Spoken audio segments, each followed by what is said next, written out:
Remember, one by one, we're helping it break down for you, and precisely our team of reporters covering all angles, what the students are saying, what is the college administration saying. We're not taking a side here, we're trying to put forth exactly what is happening on the ground. Mustafa Sheikh is on the ground telling us how the situation is precisely in the area, in Udupi, in Karnataka. Nabila Jamal has been talking to different sides of the story, and Nolan Pinto tracking the court updates as well. Nabila, at this point, as the hearing is still on, the Karnataka government is precisely saying there has to be uniformity. That precisely you're also mentioning. The petitioner's argument is who defined that uniformity specifically with regard to the headscarf. And the politics that has now come into it beyond the court, this has just snowballed into another issue. What started with perhaps college students and a tussle with the management is now fully communally polarized and of course taking the political overtones as well, Nabila, isn't it? Right, Pooja, we are looking at hectic politics that's playing out, and it's not just playing out in Karnataka. We're also seeing this matter escalate in several other states as well.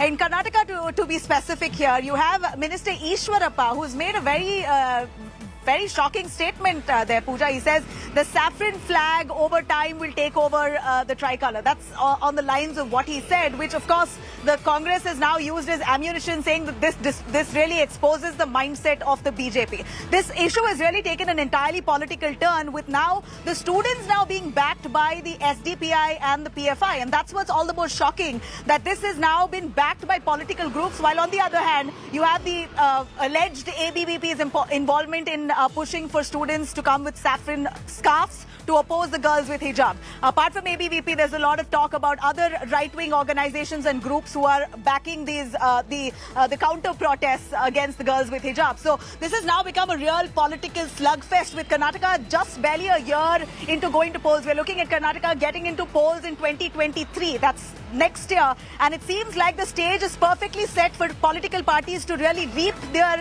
the benefits of this controversy. Absolutely. And we're looking at these students here, Pooja, at the age of 16. This is what's happening. We're seeing this polarization in the level of the students. In 2 years, or at least by the year that Karnataka and the centre goes to vote, they'll be eligible to vote. They'll be a major at 18. What precisely, Nabila, you're saying here is I think, a very significant assessment that is getting missed out. The politics that's coming in, elections are all set in the next 1 year. A stage is being set for different parties. And remember, as Nabila is saying, these are 16-year-olds, 17-year-olds. And in the next 2 years, they're going to be now voters, which eventually means they're already watching how politics is playing out. But the worst part is these are classmates. Many of them are classmates now who perhaps wouldn't have cared earlier about the religious ideologies. All of it now is playing out in the open. And Nabila, right now, as we are tracking the court updates as well, I'll quickly go across to Mustafa and Nolan, and then I'll return to you. So Mustafa, as we are tracking all the latest from the court, you've been there since the past few days. What is the petitioner argument with regard to, because yesterday was a reference to religion, essential practices, today it is about uniform. So there are two different references that are coming in, even from the petitioner's side.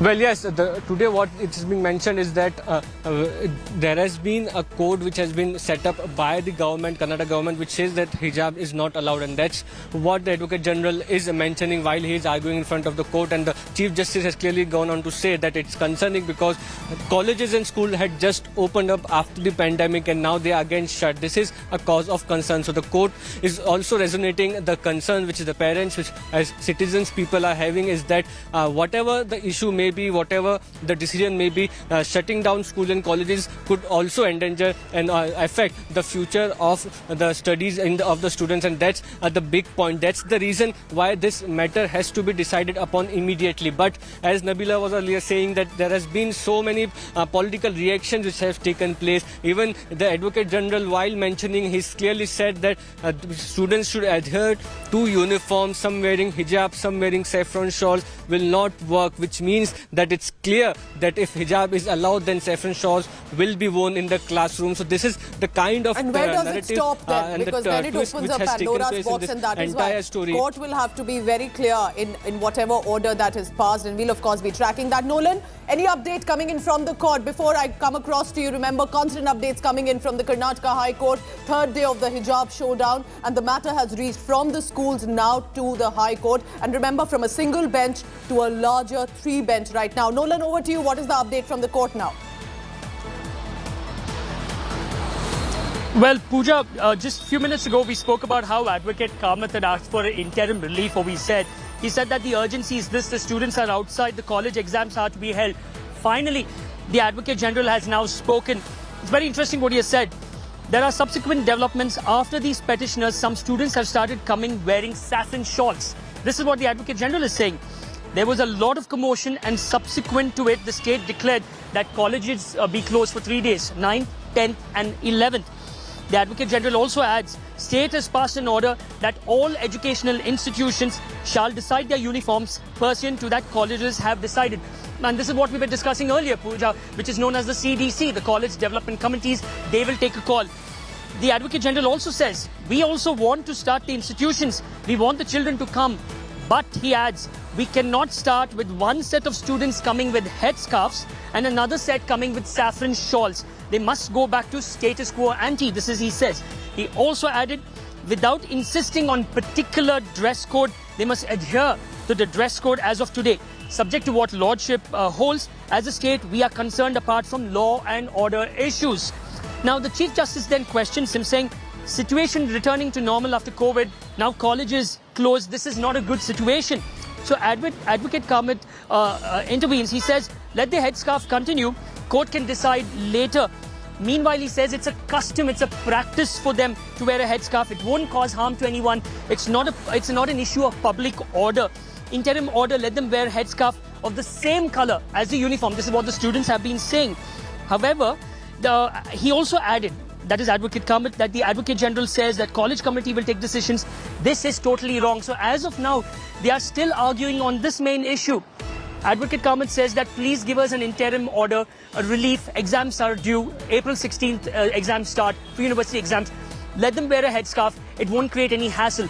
The Advocate General says once we allow them to do so, there was a law and order issue. There was commotion because if you allow headscarves, then the other students want to wear saffron shawls. We can't allow this. Status quo ante. Basically, everyone follows normal uniform, which is decided by the College Development Committee. So this is the argument which is going on as of now. You know what is happening right now is the government is saying decide long term. We have to have the uniform code in place for at least schools and then for pre-university colleges and further on. While the petitioner's advocate is saying, at least remember that the examination is coming in. Do you think the students would right now be looking primarily for an interim relief? So at least they can have this academic year over and then the next discussion can begin perhaps in the court or otherwise. Do you think that is part of the petitioner's argument as well?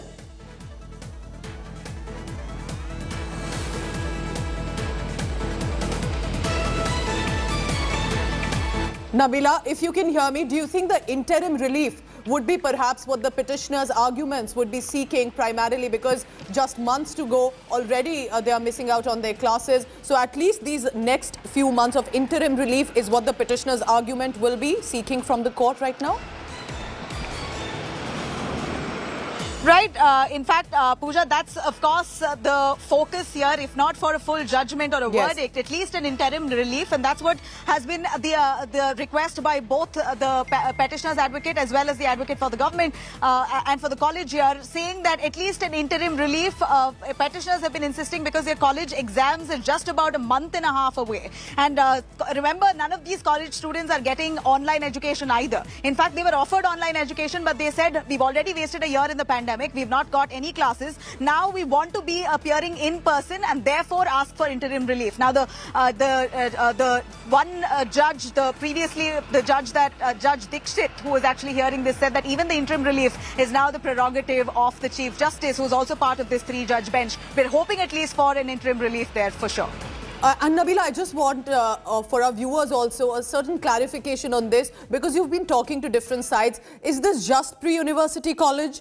Is it also for students above 18 and the colleges they are attending? Is there a strict uniform there? Is there a dress code there? Is that an age group that we are discussing here? Could this be limited to a certain school age group, and then after that, that freedom to wear and choice could be given? Do you think that's a part of it, or this is all combined right now that is being heard in the court?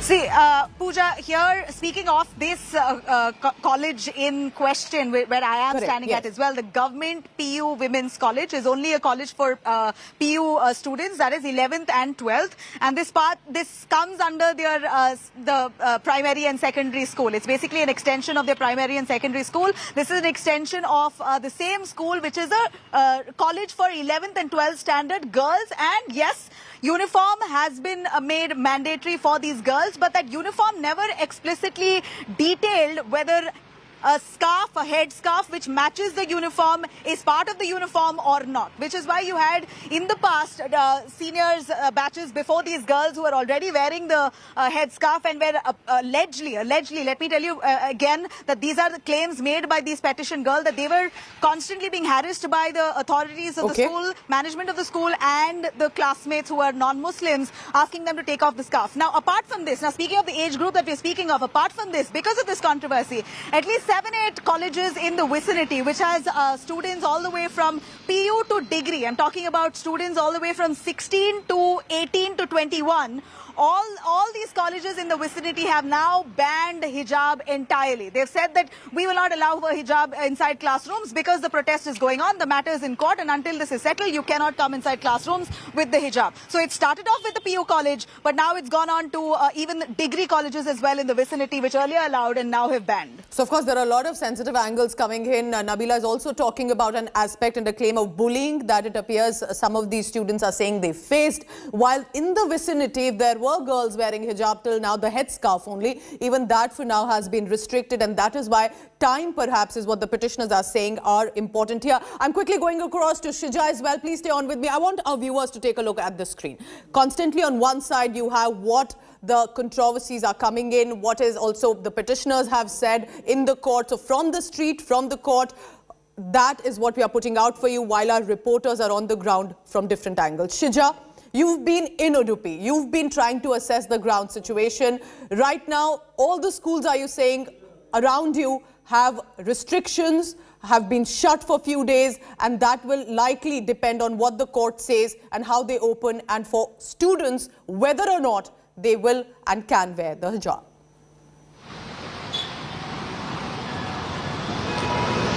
See, as we know that the issue started from PUC, okay? The PU college students were who created the issue or who started the issue. However, it is affected not only now, right now it is not affecting only to them, okay? Now the degree colleges and even SSLC is getting, class 10 is getting affected. Now their preparatory exams are going on, and only 3 exams are over. Now they are supposed to finish further 4 to 5 exams pending.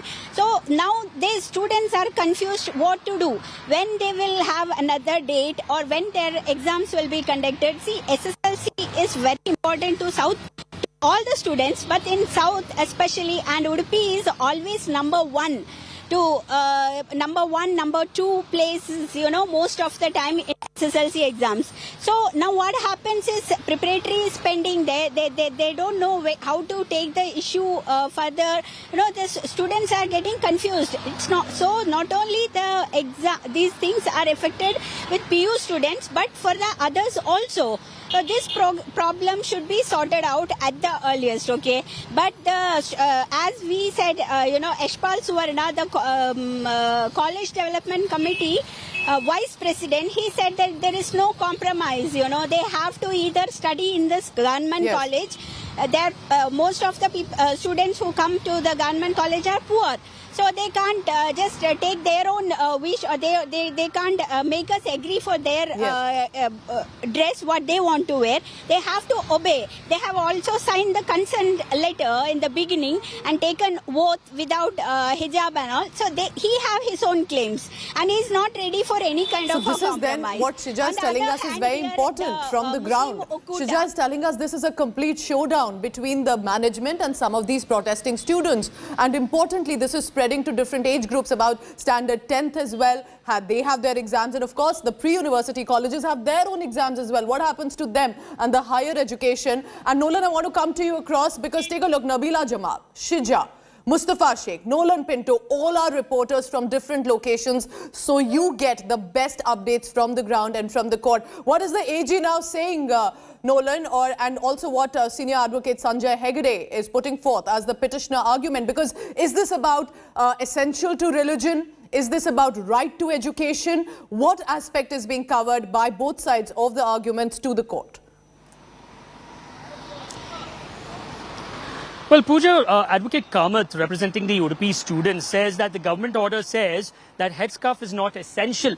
So he says, are our fundamental rights at the mercy of the school committee? So he's basically focusing on that issue. The Chief Justice has now spoken. He says, we're considering two issues over here.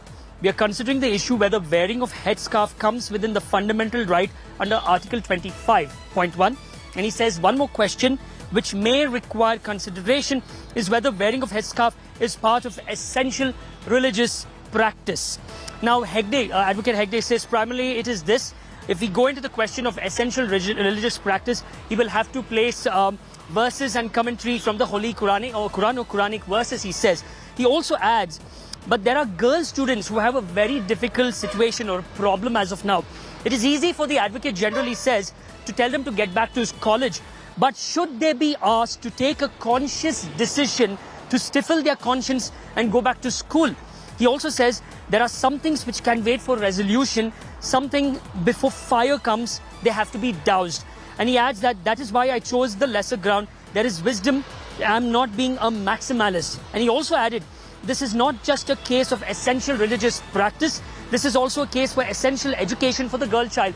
So very simple, Pooja. He's saying that the Advocate General just cannot ask these girls to head back to school and ask for status quo wherein they are not supposed to wear their headscarf.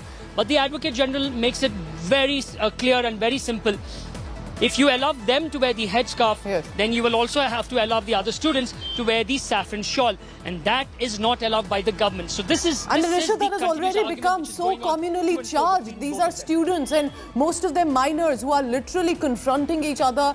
And this has completely blown out of proportion. And some of these girls are saying they'd already been wearing it. Nabila, I want to put that question to you, because while you're tracking what is happening in the court, what are these girls telling you that if they are clearly now told that you cannot wear the headscarf in the classroom, wear it till the gate, wear it even in the premises, not in the classroom? Are these girls not willing to budge? Are they telling you they will not be able to do it?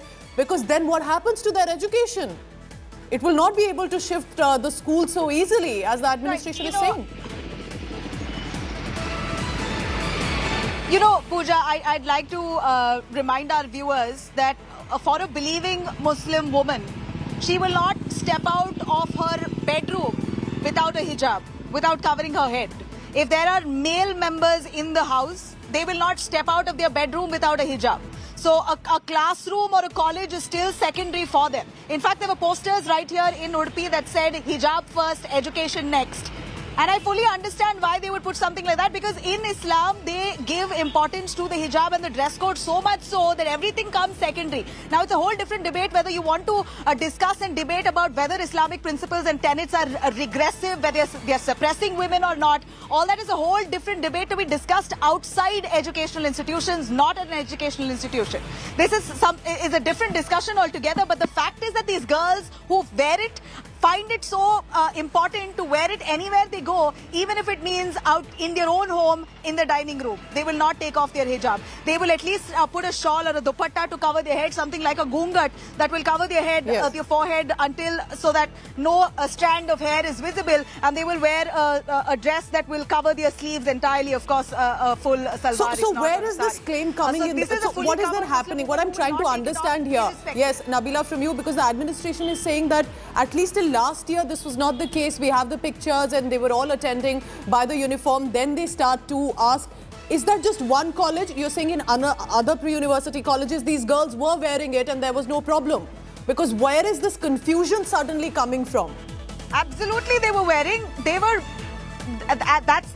That's precisely the question that these girls are asking here, and many of those people who are condemning the government for such a strict ban on hijab. The question is, while many colleges allowed it in the past, while government colleges itself had allowed for hijab in the past, this sudden order, especially now the Karnataka government, like I said again, I'll mention it again, has issued a fresh order stating that hijab will not be allowed inside classrooms, and this came on the 5th of February, barely a week now that this fresh order has come.